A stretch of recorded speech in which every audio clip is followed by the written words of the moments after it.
Nous sommes de retour, mesdames et messieurs. Cette fois-ci, nous allons recevoir Abbé Bala, notre premier invité du dossier du soir.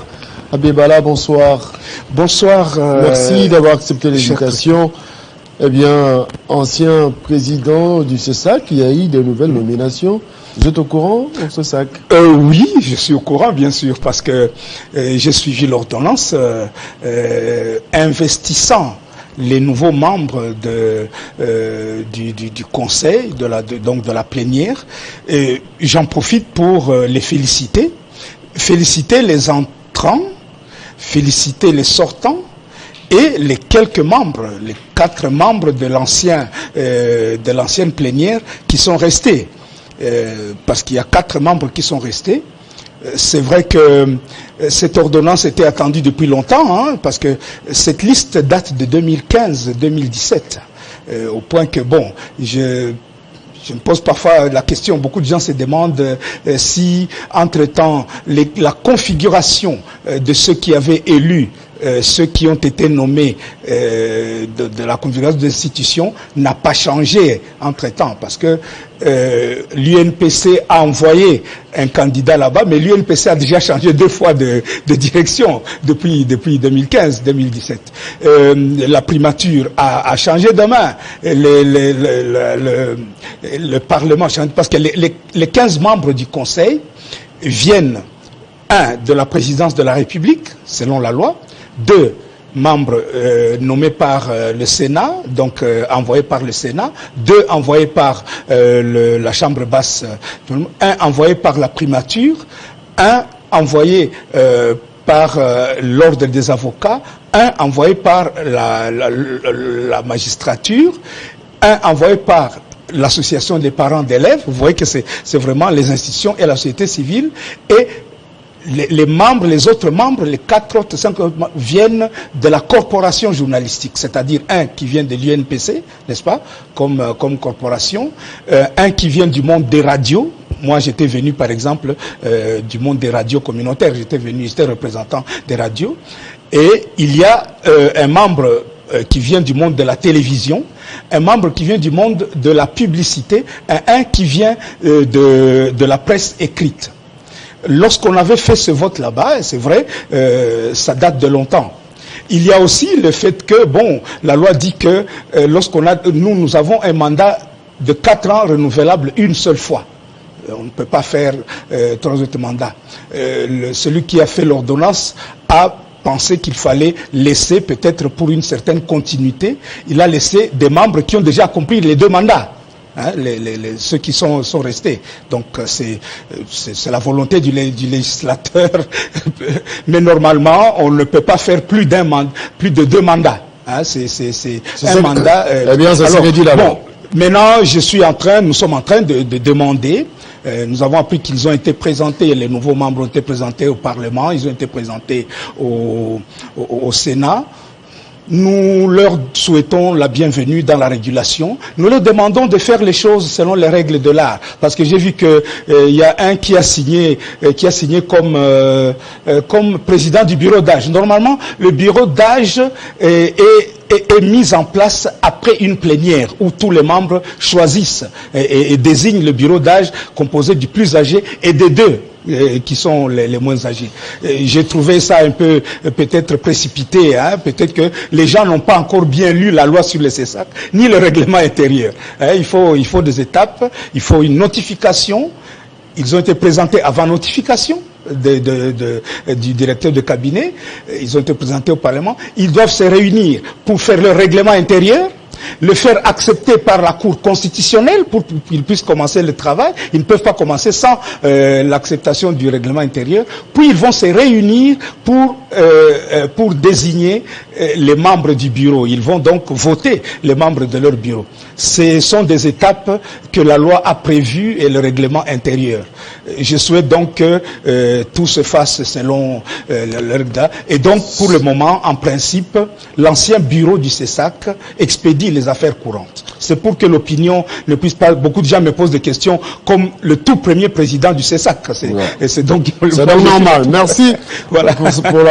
pour ces précisions. Abordons l'actualité, c'est le mini-sommet de Luanda, mini sommet était tenu à Luanda, et beaucoup de questions. Les gens se posent la question sur est-ce vrai qu'il y a création d'une zone tampon? Oui. Vous allez vite en besogne.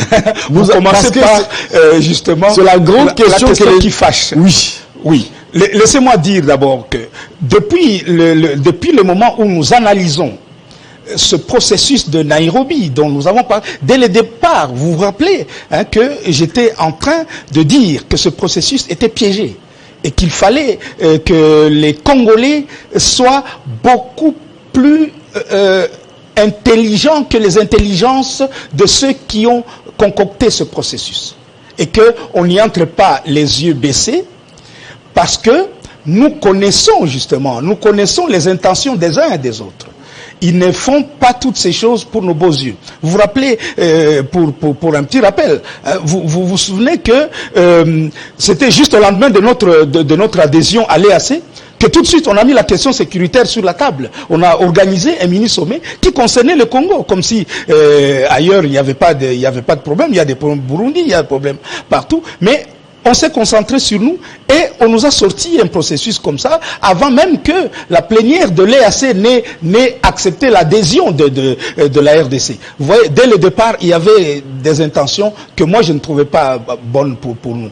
À ce moment-là même, d'ailleurs, le M23 venait donc de commencer les hostilités, mais n'avait pas encore pris une localité. Ils s'étaient manifestés depuis septembre. Vous vous rappelez donc la chose. Et ils ont recommencé les hostilités pendant qu'on était au sommet là-bas pour faire pression de Nairobi et au sommet de Luanda. Ce sont les deux processus. Et à ce sommet de Luanda, nous avons malencontreusement accepté que le retrait du M23 se ferait concomitamment avec l'arrivée de la fameuse force de l'EAC. J'avais dit que c'était un piège celui-là, parce que le piège résidait dans le fait que si cette force traîne, donc le M23 ne se retire pas des territoires qu'il occupe. Vous voyez où nous n'avions peut-être pas bien négocié la chose. Maintenant, aujourd'hui, on est allé à Luanda. Ils avaient promis qu'il y aurait un retrait du M23 RDF et ils ne se sont pas retirés parce que le Rwanda a récusé les résultats du sommet de Luanda. Vous vous rappelez le ministre des Affaires étrangères du Rwanda qui a dit qu'il ne se sentait pas concerné par ce que nous proclamions Urbi et Orbi, que nous venions d'obtenir la cessation des hostilités. Que non. Au contraire, chaque jour, les M23 RDF attaquaient, ils prenaient de nouvelles localités et ils prétendaient chaque fois, vous connaissez, c'est le système Ubwenge, donc la malice, la malignité, la duplicité. Ils disaient que c'est les FARDC qui les avaient attaqués, alors que les FARDC en fait se défendaient. Et respectant le mot d'ordre de cesser le feu, les FARDC n'attaquaient pas. Nous avons fini par perdre des localités jusqu'à ce que la ville de Goma était mise en danger. Et nous recevons la visite donc du facilitateur qui a été désigné par l'Union africaine, Uhuru Kenyatta. Nous recevons la visite du président kenyan et nous allons au mini-sommet de Luanda où le président du Rwanda, qui est le plus concerné parce qu'il est le parrain du M23 RDF, il ne s'en cache plus. Il ne s'en cache pas parce que celui qui chaque fois porte la voix du M23, puisque nous n'avons pas encore négocié avec le M23. Et donc chaque fois qu'on parle du M23, nous parlons de qui? Nous parlons donc du Rwanda. Nous parlons avec Kigali. Et lui, il ne vient pas à ce sommet. Tous ses pairs viennent, sauf lui. Entre-temps, le déploiement de la fameuse force de l'EAC est en train de se faire. Et je vous avais dit ici un jour, qu'un ami qui était au parfum des événements m'avait révélé que chaque armée allait s'occuper d'un coin qui concernait sa frontière. Les gens ne m'ont pas cru. Je l'avais lancé comme ça dans l'opinion. J'ai dit, moi j'ai appris que le Burundi allait s'occuper du Sud Kivu. Est-ce que le Burundi n'est pas au Sud Kivu? que les Sud-Soudanais vont aller dans le Haut-Ouélé et c'est là qu'ils vont s'installer. Donc, à leurs frontières. Où est le problème du M23 à la frontière du Sud-Soudan là-bas? Eh bien, je vous avais dit que l'Ouganda préférait son coin de prédilection, l'Ituri, hein, et le Grand Nord. Est-ce que ce n'est pas là que se trouve l'armée ougandaise aujourd'hui, en mutualisation de forces? Mais les morts continuent, n'est-ce pas? Les attaques des ADF, des terroristes ADF continuent, de plus belle, et encore d'abord peut-être plus méchamment. Pourtant, ils sont là-bas. Entre-temps, l'Ouganda, à travers le fils du président ougandais, le fils de Museveni, donc son plus grand conseiller militaire, l'Ouganda soutient le M23 parce qu'il l'a dit à haute voix, ces gens, leur cause est la nôtre. Il l'a dit. Hein? Le fils de Museveni, il l'a dit. Il a dit. Donc nous nous retrouvons avec l'armée ougandaise qui va faire partie de la force de l'East African Community. Mais l'armée ougandaise est en mutualisation avec nous contre les ADF, mais entre-temps, l'armée ougandaise aide le M23. Vous voyez pourquoi il y a des choses sur lesquelles les Congolais devraient mieux réfléchir. L'Ouganda ne joue pas franc jeu avec nous. Voilà les prémices de ce sommet. Nous y allons donc avec des gens qui ont un autre agenda. Et cet agenda, c'est de créer une situation pourrie, comme on dit. Une situation de fait. C'est de cette manière que le mouvement, donc le groupe qui dirige le Rwanda aujourd'hui avait agi. Hein? Vous vous rappelez? Il faut se rappeler que les rebelles en ce moment-là, les rebelles rwandais qui venaient de l'Ouganda, n'est-ce pas? La paix, eh bien, ils avaient...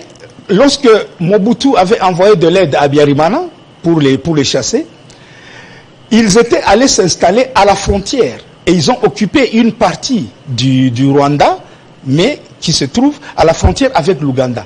De là, ils ont commencé à lancer des attaques, n'est-ce pas? Jusqu'à ce qu'ils avaient menacé Kigali, jusqu'au moment où ils sont allés négocier à Arusha.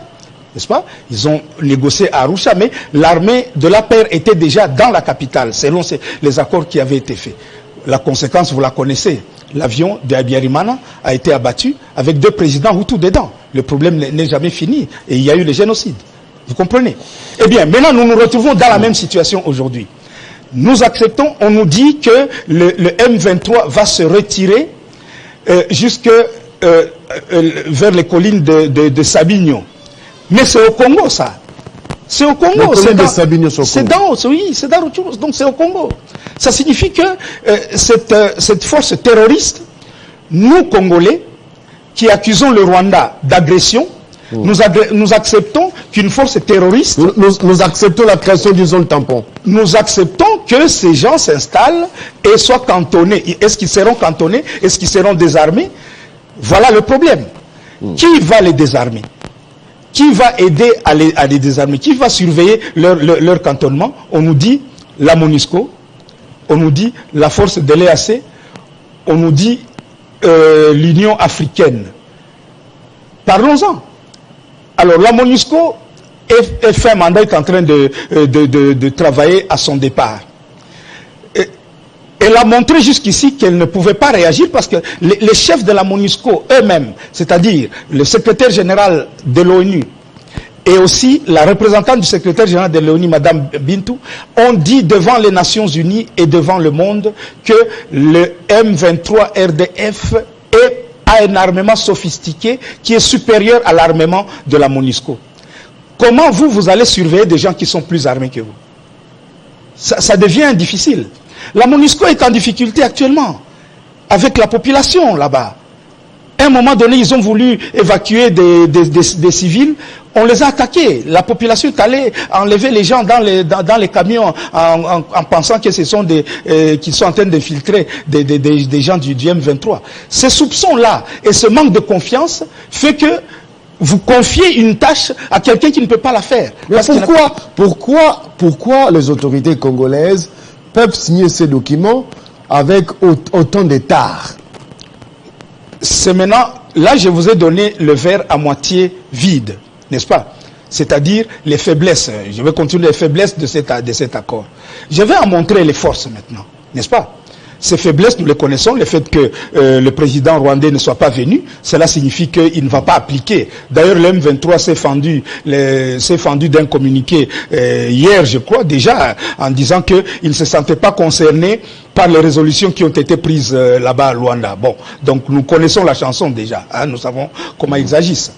Mais ça, c'est la première chose. Mais il y a une deuxième chose, il y a cet aspect, une fois encore, on demande à la RDC de négocier avec le M23 et les Rwandais la thèse congolaise de l'agression étrangère tombe caduque alors. Non, elle ne tombe pas caduque, c'est à nous de la défendre. C'est à nous de la défendre. L'agenda qui a été présenté par les facilitateurs qui sont là-bas, qui sont des membres de l'EAC, qui n'ont jamais condamné le Rwanda, comme vous le savez, pour son agression. L'Union africaine n'a jamais condamné le Rwanda. Les Nations unies n'ont jamais condamné le Rwanda pour cette agression. Donc, pour le moment, c'est aux Congolais de continuer à travailler sur l'opinion, sur les instances internationales, pour faire accepter sa thèse de l'agression rwandaise. Mais si nous acceptons déjà que nous devons négocier, j'ai aimé le ministre des Affaires étrangères, le vice-premier ministre Lutundula a dit négociation avec le M23, il faut oublier. J'ai aimé le ministre Patrick Mouyaya de l'information et de la presse qui a dit clairement négociation avec le M23, il faut oublier. Bien. Nous pouvons donc dire que sur ce point de vue, nous sommes restés fermes, droits dans nos bottes. On ne négocie pas avec des gens qu'on qualifie de terroristes. Mais on nous demande de répondre à certaines de leurs revendications. Et qui sont les revendications du Rwanda? Le fameux retour des réfugiés et des déplacés, internes et externes.